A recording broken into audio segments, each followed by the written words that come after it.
Welcome everyone to our monthly Facebook live stream on AstroDharma. And this month we'll be talking about Aquarius, the 11th sign, Aquarius, its ruler, the planet Uranus, and the associated 11th house. And may all our efforts benefit all beings. After all, what's a lifetime for, I ask you? So Aquarius, Aquarius, these are the utopians of the zodiac. Aquarians are tuned into the big vision and trying to bring that down to earth. That's what the symbol, the water bearer, is about. The water represents the vision, and Aquarius is pouring it down onto earth for the rest of us.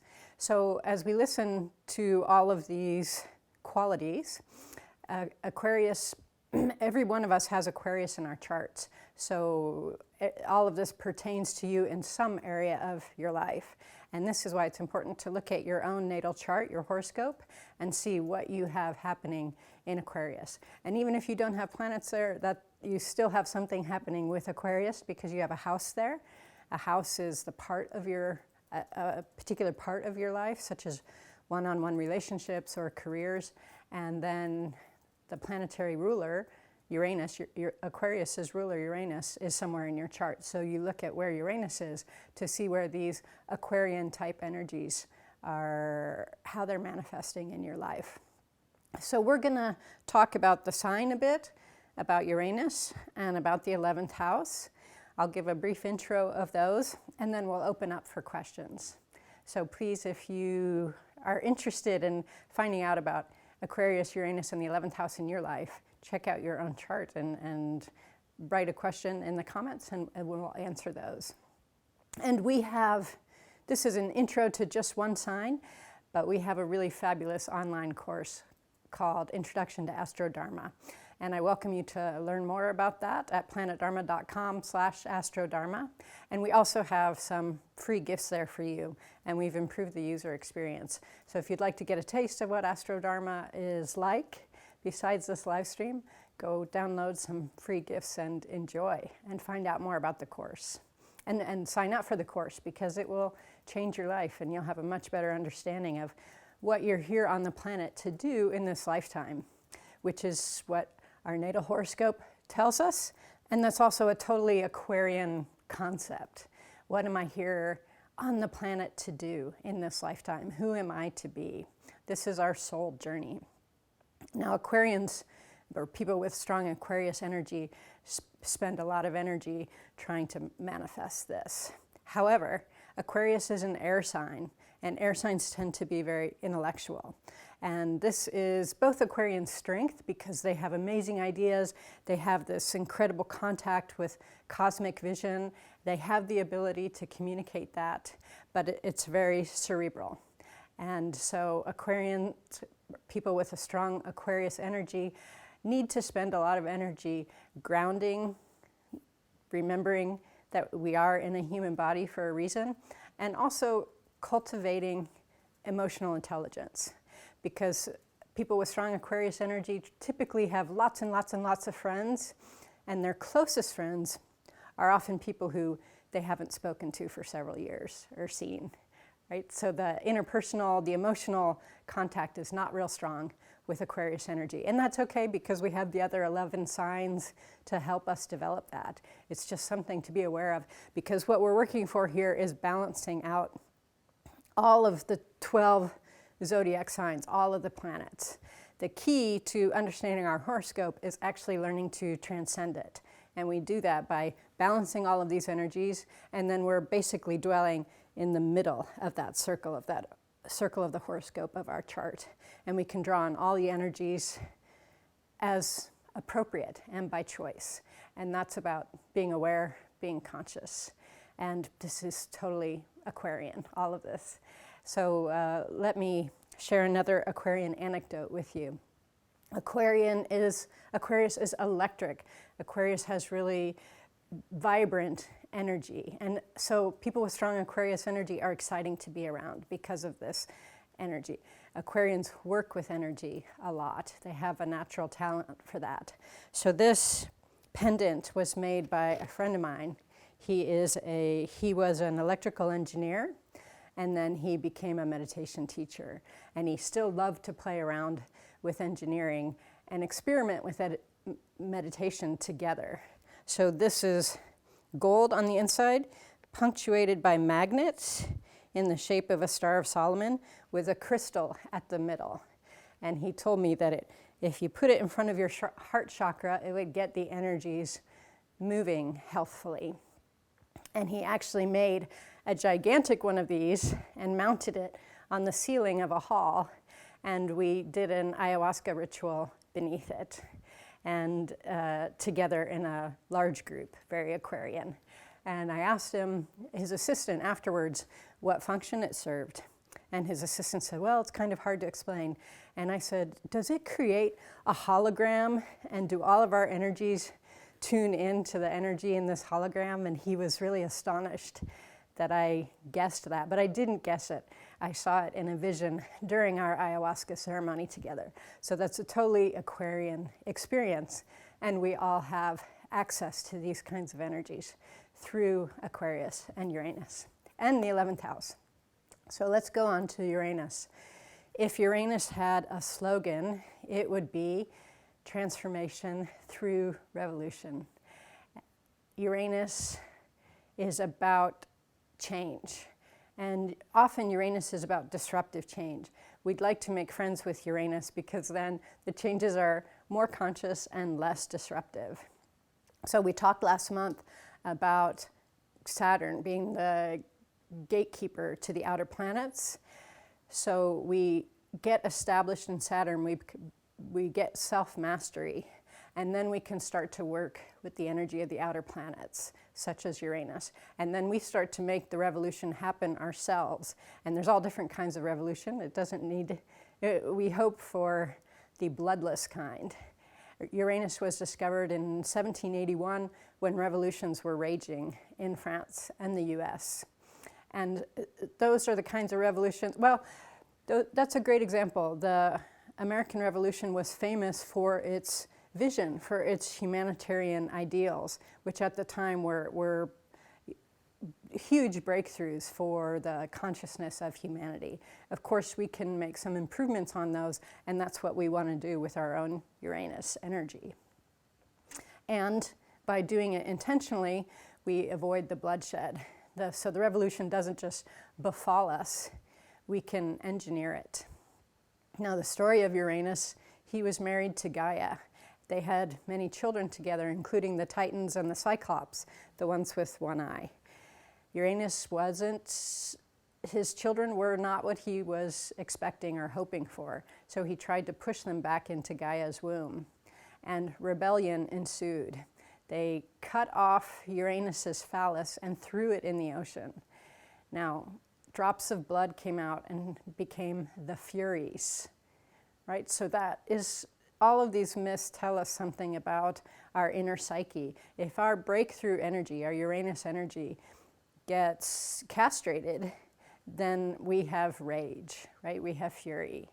Now, where his phallus landed in the ocean and gave birth to Aphrodite, to Venus, the goddess of love and beauty. So that's what happens when revolution is consciously engineered, right? We're trying to bring something better into the world, something more beautiful. That's the best side of Uranus. So we really want to develop our consciousness so that we can help that happen and avoid the downside of Uranus is disruption and chaos. Also necessary, but not as pleasant to work with, of course. So let's talk, so where we have Uranus in our charts is where we have this revolutionary energy. So when we're younger, it's scary. It's maybe a part of our life that we avoid or that happens to us, and we want to lean into that to say, okay, this is where I can invite breakthrough into my life, where I can offer breakthrough to other people. So I, for example, have Uranus in the 5th house, and that's the house of creativity. So I never had any children. Maybe it would have been too disruptive to the life I wanted. the ultimate creative act is children. And I do love revolutionary art.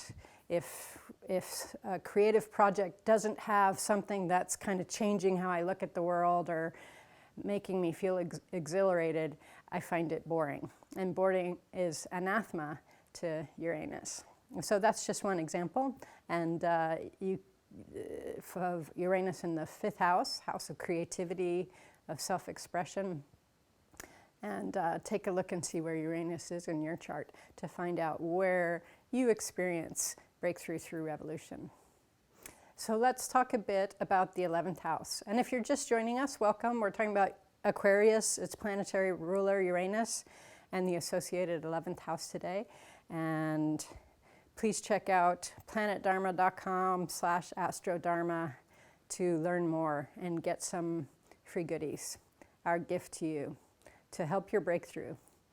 So the 11th house. Okay, so we talked last month about the 10th house being where we manifest. We build things in the 10th house. We bring things into the material world with the 10th house, and that becomes our career. That becomes what we're known for. That becomes what we're respected for. Now, each house graduates, builds upon the previous ones. So now that we have these skills and these abilities and we've built something, we want to do something more than just me and my career. And that's what the 11th house addresses. Who do we want to do things with?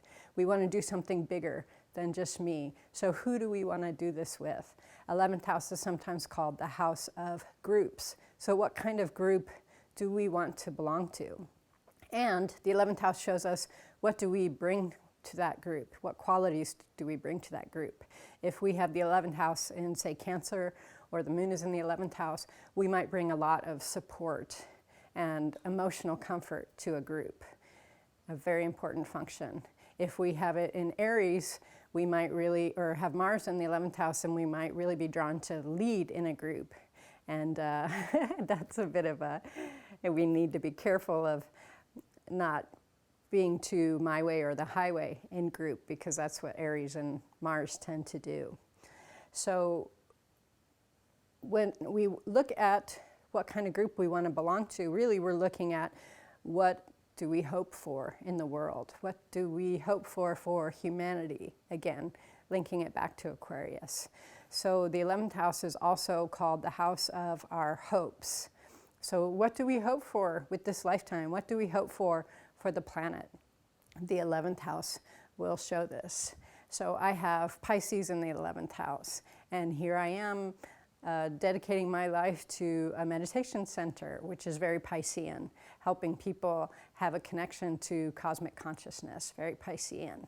And I do that in community, very Piscean.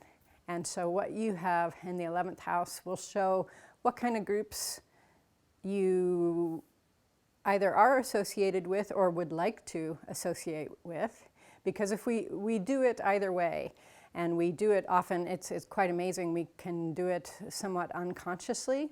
And then when we become more conscious of it through studying our astrological chart and through studying AstroDharma, then we make more conscious choices, and we can cultivate it to really create the kind of life and world that we would like. And that's very exciting. I wish that for you in the best possible way. It'll also tell us about our hopes. So with Pisces in the 11th house, I hope to awaken more and more all the time, and I hope that for everyone else. That's very Pisces in the 11th house kind of thing. I also have Saturn and Chiron in the 11th house. Saturn's often experienced as challenges, and although I live and work and practice in community, that has been a huge challenge for me my whole life. I've experienced that as very difficult, which is the hallmark of Saturn, and very painful, which is the hallmark of Chiron, the wounded healer. So we by working through that pain, it becomes an ability to heal that we can use for ourselves and offer to others. So I'm so curious to hear what some of you have in Aquarius, where your Uranus is and what you have happening in the 11th house. So if you have some questions, please feel free to post them in the chat and we'll do our best to respond. And what more can we say about Aquarius? So Aquarius is the kind of blueprint. As mentioned, Aquarius is about utopia. So Aquarius sees the future that could be. And like the myth that we talked about Uranus, the challenge of that is that our idea of that is always better than what we're able to manifest on this material plane. Even as we're making it happen, we're thinking of how it could be better, how it could be different. And this is one of the challenges of Aquarius. What people with strong Aquarius energy can do then is sort of abandon the current version and start a new one and leave a trail of unfinished projects behind them. So this may sound familiar to some of us, including me. Yes, Ava. Yes, we have a question from Maureen. Hi, Marty. No, Maureen. Oh, hey, Maureen. So Maureen says, in her natal chart, Uranus is in the 12th house, conjunct Pluto near the ascendant. Can you say something about this? It sounds like a disruptive way to see the world. Okay, Uranus is in the 12th. Is Pluto in the 12th or the 1st? Yeah, it doesn't say. Okay, Uranus is in the 12th house, conjunct Pluto near the ascendant, and the ascendant is what? She doesn't say the ascendant. Okay, if you could type that in, that would help. Yes, so whenever we have things in the 12th house, which we'll talk about in next month's live stream, the 12th house is the house of both the unconscious. It's deeply, deeply, deeply unconscious. And through a lot of work with the unconscious, so a lot of therapy, a lot of meditation, and I mean a lot, it's a really lifelong journey. These energies become more conscious, and then they open up into the superconscious. So the 12th house represents both of these, the unconscious and, after a lot of work, the superconscious. Maureen says her ascendant in Virgo, Pluto in first. Okay, ascendant is Virgo, Pluto in first. Okay, so when we have planets, and first, whenever you have a planet really close to the cusp, the lines between houses, you want to look at your birth time and see if it feels right to you, because we were discussing recently here at a meal at Clear Sky, we like to talk about AstroDharma together over meals. We don't really know when people write down the birth time, right? Do they write it as soon as the baby comes out, or do they write it down after the baby's been washed off and hand it back to the mother and so on? So when we have something right on the cusp, we see whether it feels right or not. And when something's in the 12th house, it often describes if it's right on the cusp with the ascendant, it may describe the birth experience. I knew someone who had Pluto, which is about transformation through destruction. He had Pluto on the ascendant. And I said, did you have a really difficult birth? And he was born in Africa, and they had to drive for 48 hours with his mother in very difficult labor, and they were afraid that both the mother and the baby were going to die. So with Uranus and Pluto right on either side, the birth experience itself may have been difficult. Because the 12th house represents the deeply unconscious, it partly represents our experience in the womb, in our mother's womb. So those 9 months had a profound, profound, profound effect on our psyche, and we're generally completely unaware of it. And it's also super conscious, right? Because at that time, we were in this cosmic connection with our mother and the entire universe. So that tells us a bit about the 12th house. So I would talk to your mother about the birth experience and about her pregnancy with you, and that might ring some bells about that would have influenced you deeply, and it might kind of describe how you experience the world, right? If you think of that as a very fundamental imprint on your consciousness. And then the ascendant is how we see the world. So the ascendant was the sign that was on the horizon when we were born. So it's, if you kind of think of yourself coming out the womb like this, of course you didn't, but like that's how you first saw the world. So I describe the ascendant as the sunglasses through which we see the world. So your sunglasses might be kind of Uranus and Pluto sunglasses. So transformation through revolution and destruction kind of everywhere.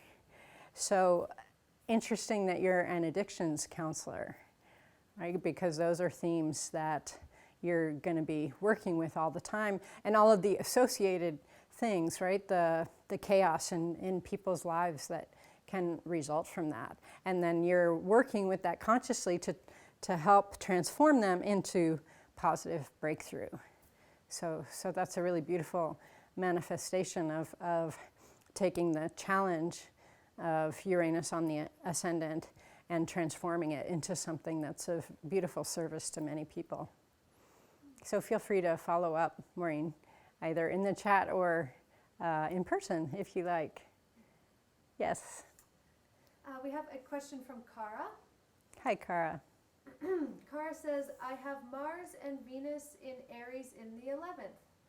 How do I embrace work with this independent, initiating energy inside of community, which is inherently collective?